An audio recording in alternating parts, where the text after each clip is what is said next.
let's get to where we are in New York. So tell me, I mean, rates happen from 3 to 7. So where are we now? It's March 2023.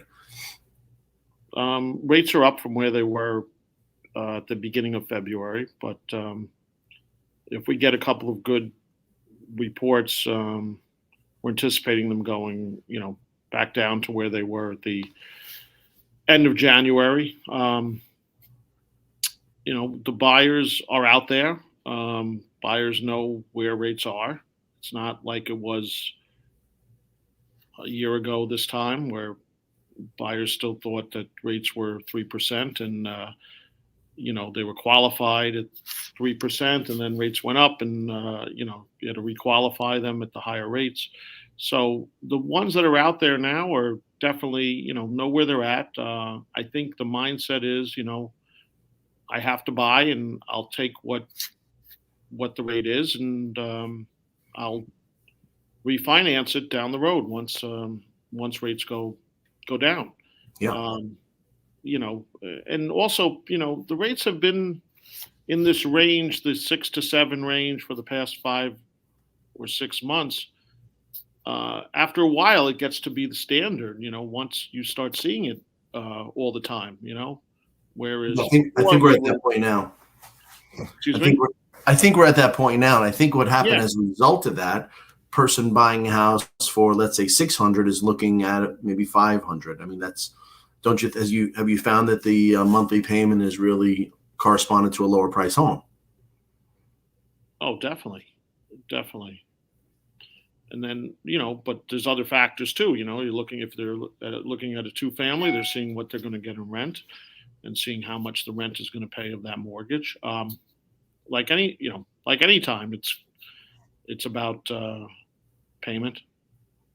But that's people know where the numbers are. I mean, you got to remember also, we were back in 2006 and 7. We were in the same numbers, and the prices were just as high as they are now. So Right. we've been here before. It was just a different type of mortgage that most people were getting. Yeah, that's a good point, because this did happen in those numbers, the prices, because it was only until, amazingly, until around 2020 or even 2021, where we got, maybe 2019, where we got to 2007 levels. Yeah, exactly. It took that long to get back. 2019 was actually a nice balanced year. Rates were relatively low. They were in the 4s, and people had choices, and the prices were lower than where they are now. So looking back, that was a good year.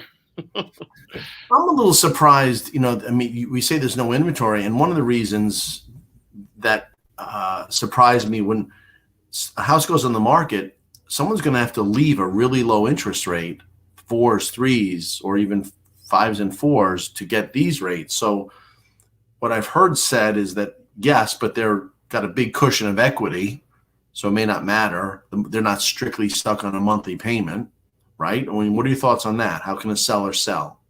That's what you hear all the time, all day long. Just hear the same thing. They have, they have a low rate, and they don't know if they put it on the market and sell, where are they going to go? Because they're not going to get this rate if they're buying something else. So that's really where the inventory is stuck at. And then someone said to me the other day, well, what about the people that have a 6% rate or a 5% rate? I said, they all refinanced in 2020 and 21. I said, if someone has a rate still in the 6s, then they were obviously a problem that they couldn't refinance. But it's so rare that that's rare. A seller would have that right now. No, I agree, but there's two things: are buyers don't have hundreds of thousands of dollars of equity. When I heard someone saying that to me, and I said, well, the best question is, when did you buy the house? 2011. I said, and you're crying about 7%? You're right. It's short memory spans, though. All things are not equal. You're walking out with a big buck plus the $500,000 for a capital gains exemption. So that's true dollars and cents. That's pure profit. and you're complaining about interest. I think, do the math. It's like 200, 300 more a month. And you're Well, walking. yeah, I mean that's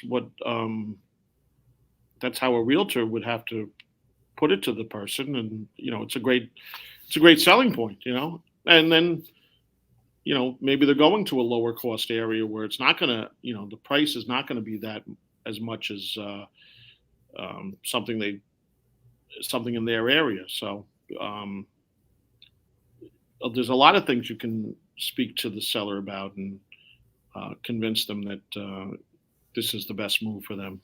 You know, Sure. We would know where we're going. So, I've heard, and we probably saw all the copycats with the 3-2-1 buy down a little while ago. And, that's what the consumer's saying. Well, what did you experience with that? And do you recommend it? Let's chit chat about that. I have a few beliefs.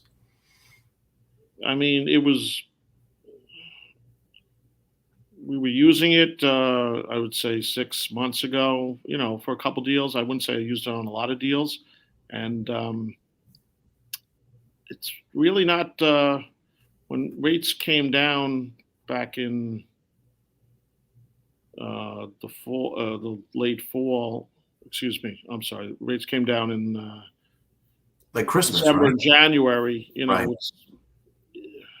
People were like, it's better to take the 30-year fix. I mean, the mindset became, I'm just going to refinance. So, I would say that's not as big now that it was 6 months ago or the middle of last year. I know it's a thing. And I really got annoyed seeing everyone just parroting this miracle solution, which is, really has a lot of issues. And some of the issues I saw were the friction between how is that going to go from the telephone game from Ed to the buyer and the realtor. You think that realtor is really going to believe in it and have enough ability to explain it to the listing agent, and then they're going to talk to the seller, and the seller who has never heard of paying anybody's cost at all, you're going to be competing against other buyers that are not asking for anything. Right. Most of those costs went into a seller's concession. And as you remember, most sellers weren't doing seller's concessions at that Right. time. And still, a lot of them aren't. Well, this is really a seller's contribution more than, you're not even relying on a concession with an appraisal. You're looking at only a contribution, money out of pocket. Right. Excuse me. Yeah. So, why would you do that if you have an all cash offer on the table or 50% down offer that wasn't looking to do that? So, right. And you know what? There really wasn't, as far as I know, any real expert training to the realtors how to convey this. And Ed was not going to be at the time. They're not going to be there when they're doing all these offers and counter offers and negotiations. right. So that's why I would say that it did not take off. I mean, you're always looking for a unique thing to offer people, and it's always something in mortgages, but you need all parties involved. Right. That's a great point, because I'm thinking that you've heard highest and best by 5, and you've heard the agents and the sellers kind of acting like divas. They're doing everyone a favor, and almost oppositional or even adversarial, or kind of in no way cooperating or collaborating. Right. That's what the situation was. Well, you had the listing agent is telling you Sunday at 5 o'clock we need highest and best, and you had 4 or 5 other agents, with their buyers that had to put it in. So there's not going to be as much collaboration in something like that when the seller is in a position of, it's a seller's market, So Right. And you have multiple offers. You're not looking at that, where you have one offer at 20,000 below ask. You have people that are offering more than what the ask is. So you can set the deadline date and do it your way. You're not begging for that one offer that came in. So right. So in effect, I mean, these buyers are competing, and that's the opposite of collaborating. But even from your perspective, the realtors have two jobs. You have one. Tomorrow they represent a seller. Today they represent a buyer. There's no separate license. You only represent one. So when you're dealing with people, I mean, how many times did you come across clients who were qualified that really got disappointed all the time? I still have them. We still have them. We have some people that we put in offers every single week on different houses. Still, really? Still, yes, definitely, especially in Westchester. So still, so they're what are they? What are they? Maybe this is the wrong question. What are they doing wrong? They're not giving ask. What are they doing wrong? They're doing nothing wrong. Their offers are solid. Their down payments are what they are. They're qualified, but right now it's you're looking at as soon as that that listing goes on the market, you got to make an offer, and a lot of the ones that are going on the market right now, they not only are doing that, they're doing an open house this coming weekend just to see how many more people they can get, and then cut it off and say, all right, Monday we need highest and best. So it is that tight out there. It really is. People going from Connecticut, Fairfield County, they spent 3 weeks over there, making offers. Now they're back in Westchester making offers, and it's just crazy, Yeah, I'd love to. You and I have, the agents you work with give their experiences like you're doing. You're secondary. You're not there Saturday morning. They are. Right. But I'd love to hear, their feelings. So you're dealing with a person, you're dealing with a family. What about we're not there, but what happens if we get to like June, or let's say May or June, and then you're dealing with school? You got to be in there by August. Maybe you want to paint. That cycle. So it's tough for families to. I would say that's out the window right now. You're just looking to get in at this point. Yeah, so such a person. It doesn't matter what month it is. Listen, I've had people that've been looking for the last year. So the traditional cycle.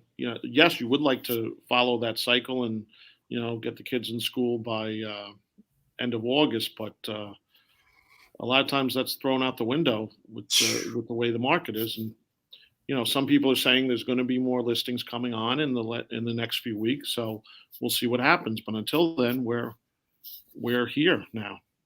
I think there will be more listings because winter's over. We're in the middle of this, definitely at least the middle of the spring market. And I think that the sellers who are on the sidelines now understand the rates are not going back down. So we better get it on the market. They might have tried to time it. Yeah, maybe they, if they think that the prices are going to come down, maybe that's the impetus for them to put it on the market. So people usually do things in mass, and let's see if it happens. Yeah, people chase down the market like we've seen before. Right. One thing though that sellers have done, I've done it myself, and I know some people this is a national opportunity where from the beginning, the seller can make their house more attractive by offering a monthly payment. So instead of waiting for a buyer to come up with this proposal, and then it's a clunky communication with friction, and will a buyer be able to convince a seller to kick in, so to speak? That's how it's understood. The seller could say, you know what? I want to have the sexiest house on the block. I'm going to, instead of decreasing my asking price, go to price chop. And I see MLS, there's red lines every day almost. So people think nothing of reducing it 5%. I'll take that 5% and push it across the table and ask Ed, what can the buyer get for 5%? And there's sometimes 2 and 3 point discount limits.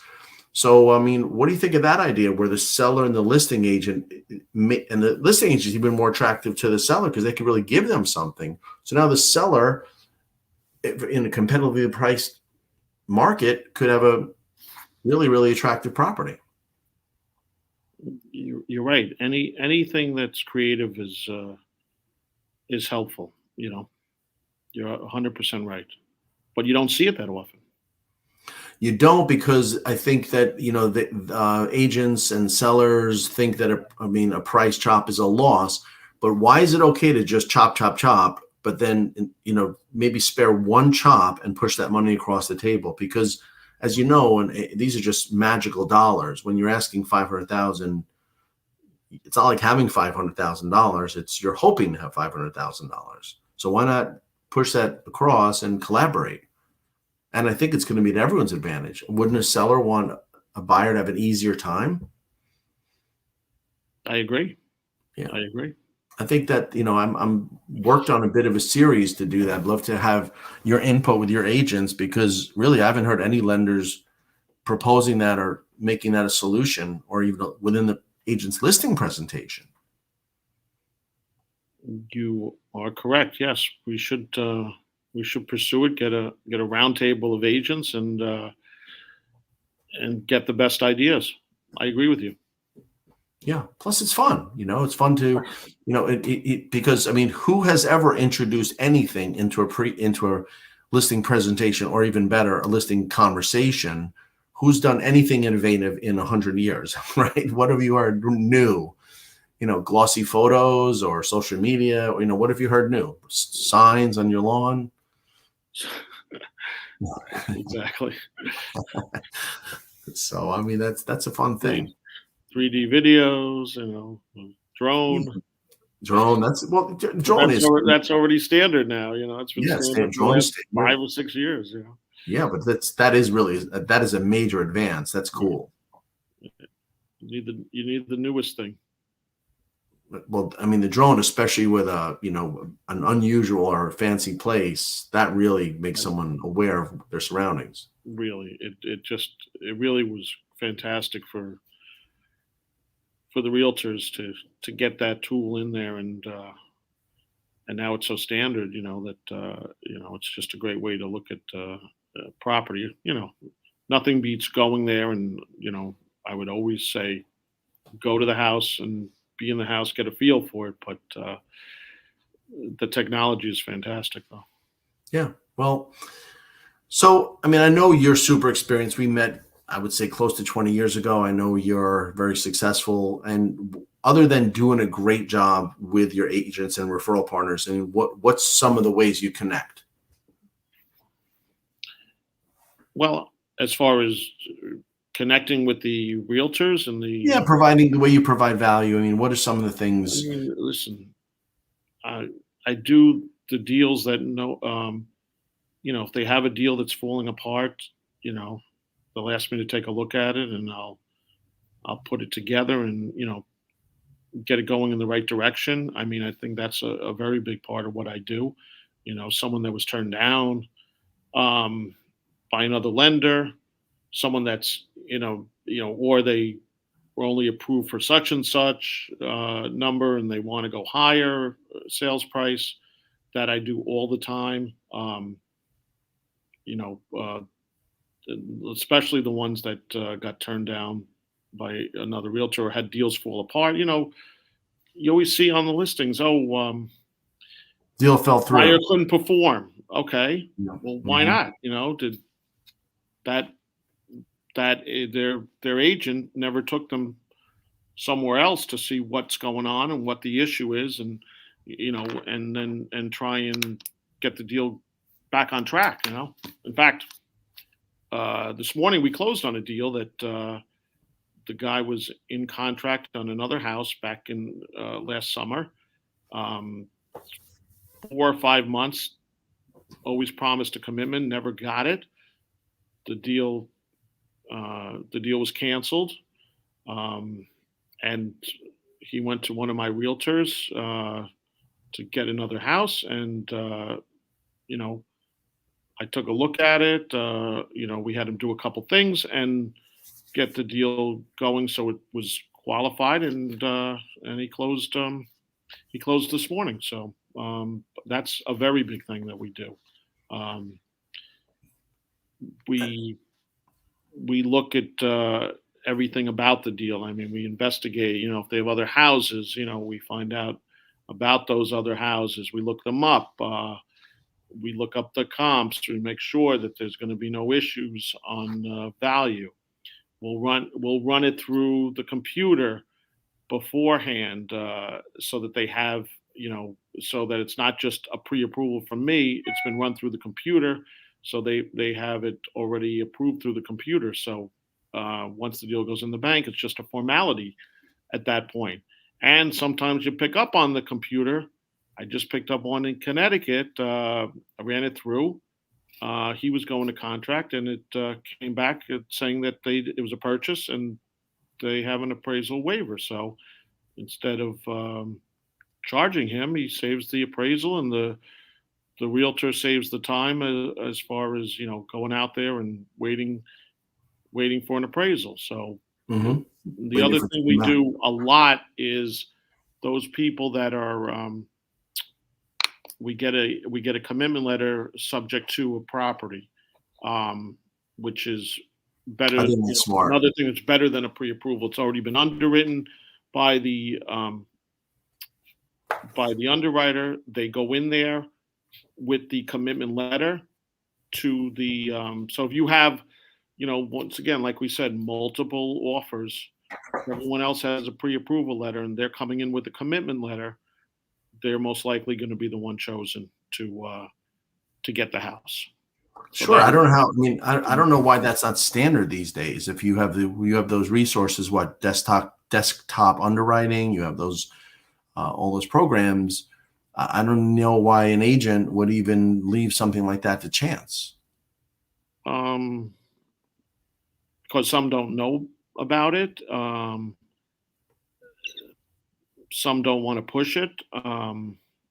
There's a lot of reasons. I mean, there's people out there without, with pre-approval letter. Well, they call them pre-approval letters that the banker just took their word for it. They didn't run credit. They didn't look at W-2s or tax returns. They didn't look at anything. They just took the word for it, and that. And that's been going on for years. And I would never give someone a letter without checking out, because it's your word. It's your, you have to stand behind it. But there's people out there with, and there's agents out there that will take them out without pre-approval letters. Sure, they want to build a relationship. They don't want to offend. It's kind of a crazy concept. I don't think it's crazy, because if you listen, most sellers are gonna ask for the pre-approval letter. If you're walking around with someone without a pre-approval letter, then you're not offending anyone. That's what's needed. So have them go get it, or of course, or have them go to your person and get it, and let your person see that they're qualified. When I've seen all the times deal fell through, I mean, it's a closed community. So the listing agent who's typing deal fell through has got to be annoyed at the buyer's agent and the lender for giving me this thing that we had a deal. I got the sellers all up for it. They're looking at their purchase. Maybe they're empty nesters. So now this domino effect means, wow, you just really stopped the train. Yeah. So for the next time, they're usually a lot more leery about who they're getting, and they want it checked out. And that's where, you come in with the commitment letter or something to that effect, where they don't have to worry, where it's just a matter of appraisal, title, and, unless the buyer loses their job or there's a title problem that can't be overcome, that deal's going to close. Right. And something wouldn't be bad. They should be more, the selling agent should be more careful. I had a questions about the to the realtor that's bringing in the buyer. Absolutely. I had a transaction where the seller, on the title report, a federal tax lien came up.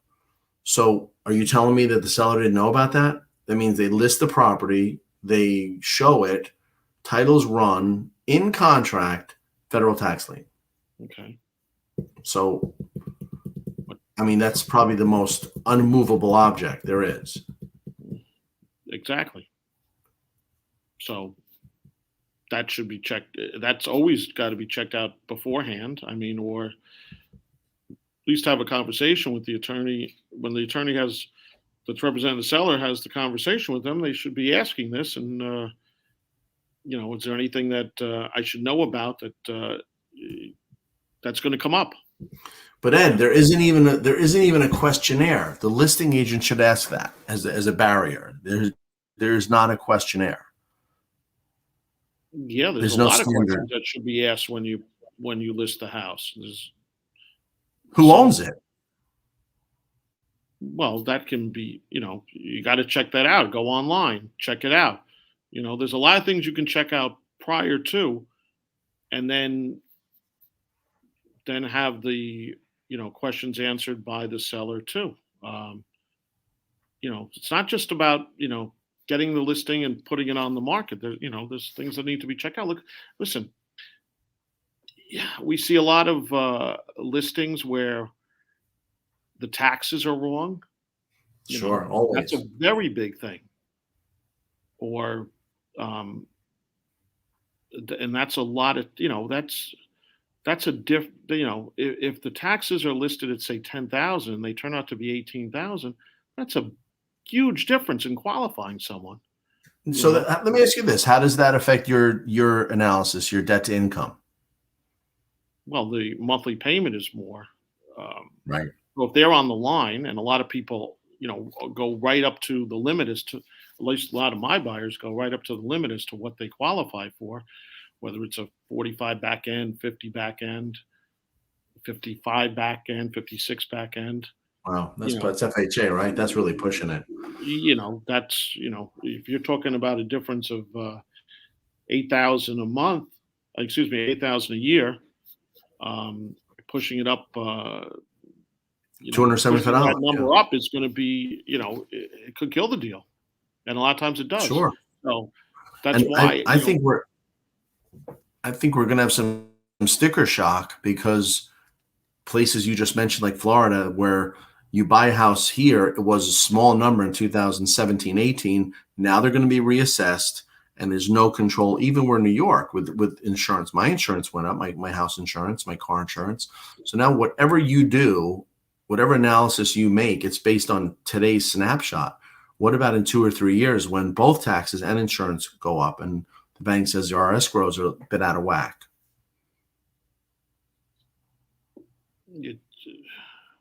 With Florida, you got to figure that if it's in a flood zone, you're going to have very expensive flood insurance and very high home insurance. You already have to figure that into your numbers when you're doing your pre-qualifications. If they're not in a flood zone, it's still, the insurance is most likely going to be a little higher than what it is in New York. So you always got to figure a higher number. You try to account for these things. What did you account? What did you experience? Because I mean, my basement and part of my house was flooded with Hurricane Ida in 2021, and we had flood insurance that went to about $5,000 a year. But there's a lot of areas that experience this in the Bronx, in Queens, and people died from that degree of flooding. Right. Well, some of the companies, because of what happened recently in Florida, have already moved their home insurance numbers up across the board. One or two have actually gotten out of business. Two of the smaller carriers I know have gone out of business. It's a little higher across the board. Sometimes you still see, if they're inland and, they have great credit, and I know the credit isn't the same as the one they run, but, you can still get a decent price for a single family home. But, like you said, Florida, I did a 4-family investment property. The total insurance between the homeowners and the flood was $9,000 a year. So a lot of money, and you got to figure those numbers in. A lot of money. But I didn't know Florida, you're licensed in Florida. Yeah, do a number in Florida. Oh, that's great to know. Yeah, that's great to know. All right, that's where people from this area move to. Plus, they have second homes there. investment properties. Florida's good. Florida's good. It's just now the prices are so high that a lot of people are looking in northern Florida rather than southern Florida because the prices What to them are happened? just too high. But Just overall, the property taxes are good numbers. You can't even compare it to Westchester County. It's just so much no, not at lower. all.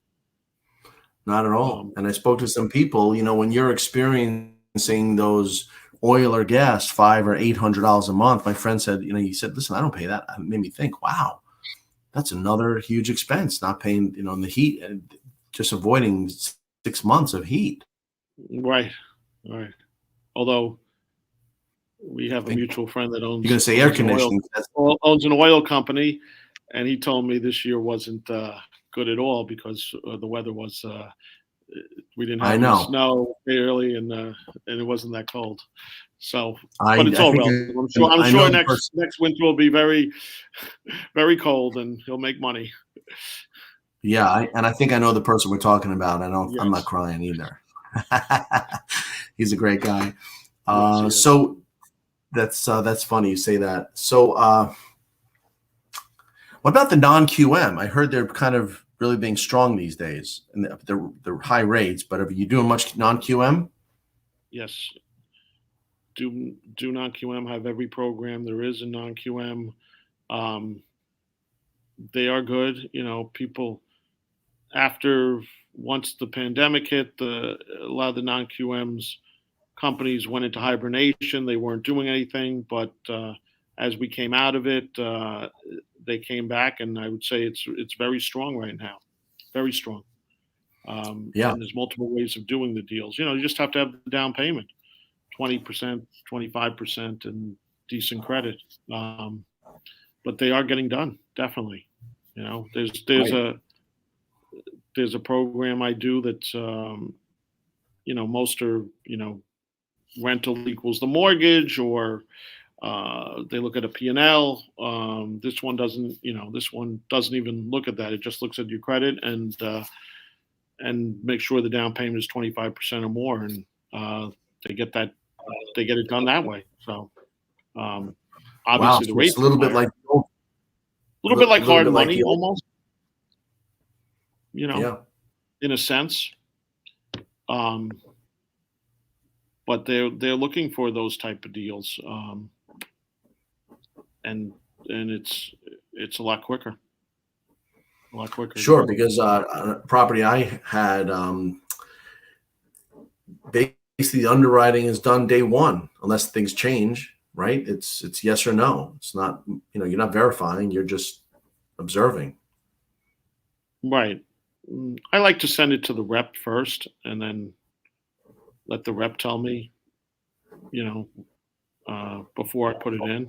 But I know it's going to get approved because it just follows whatever their guidelines are. Hmm.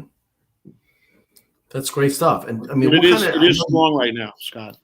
The non QM, very strong. and the rates are higher because the one I closed on one, it was in the nines. Isn't it much higher now? Mm.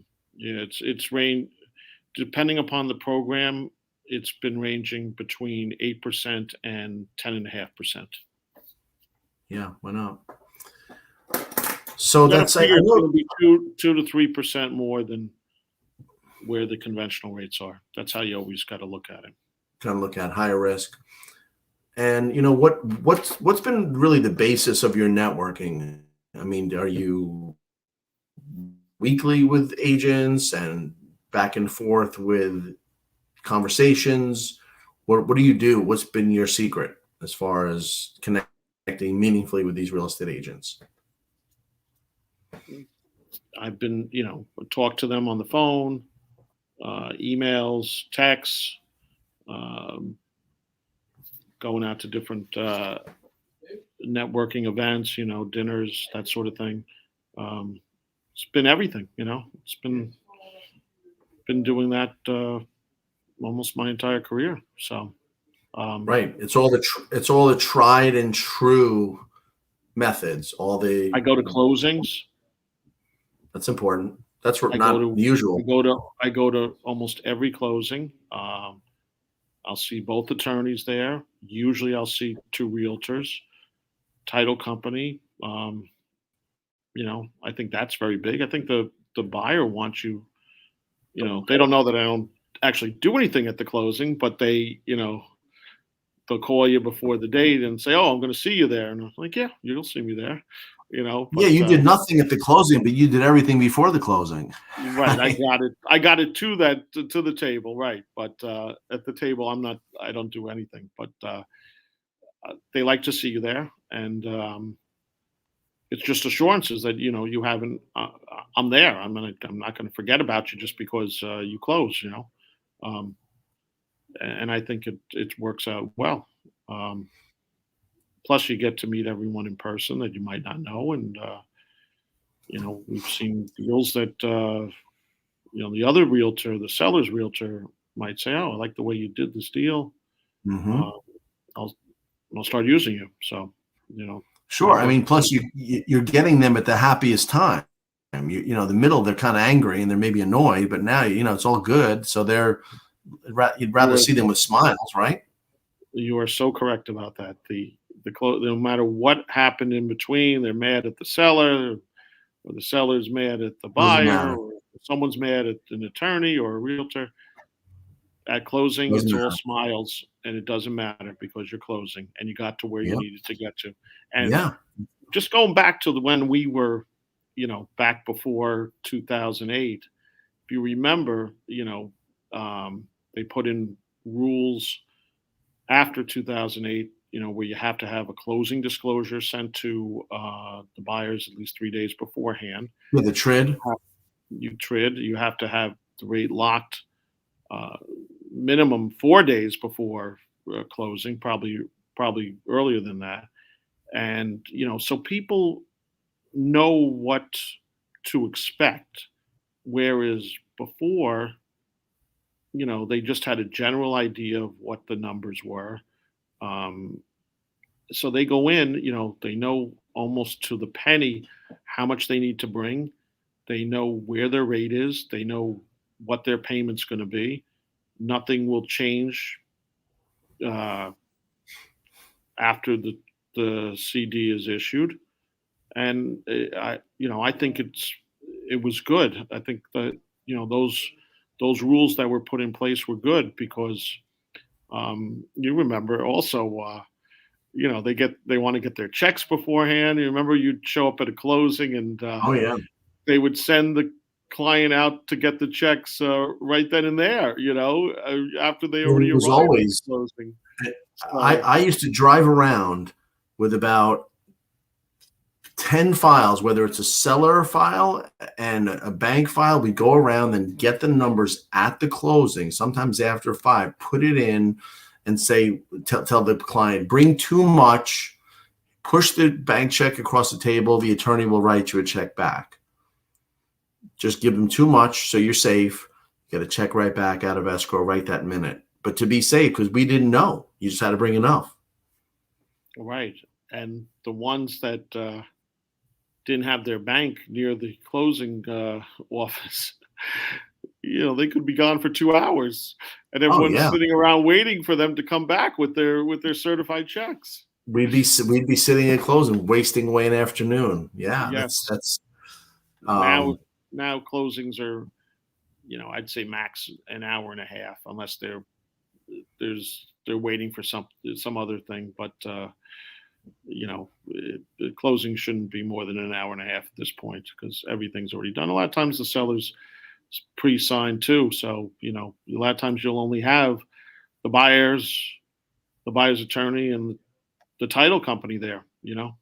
Which is fine. sure. You don't have that many people. Um, and things, you're just focused on signing and getting it done. There was definitely that old way. I remember once in Chinatown, some building 500 years old with the stairs that was leaning. Old people were walking up icy stairs. And I said to the lawyer, why are you having them here? Oh, they want to come. I said, have them sign everything. People, I mean, they break a hip. There's no closing. What are we going to do? Right, or at least get a do it in an office that's ground level. Some power of attorney.